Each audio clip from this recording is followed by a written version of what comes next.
gyfer yr arbrawf hwn, bydd ei angen arnoch chi filament lamp, 2 thermometr neu gan fod y fideo hwn yn defnyddio thermostat, 1 darn bach o papur du, 1 darn bach o ffoil arian a stopwatch.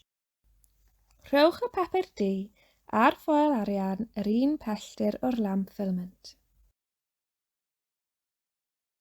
Cofnodwch dymheredd y papur du a'r ffoil arian.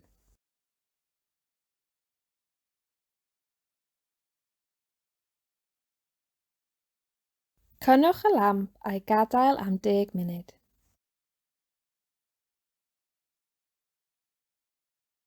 Cofnodwch dymheredd y papur du a'r ffoil arian.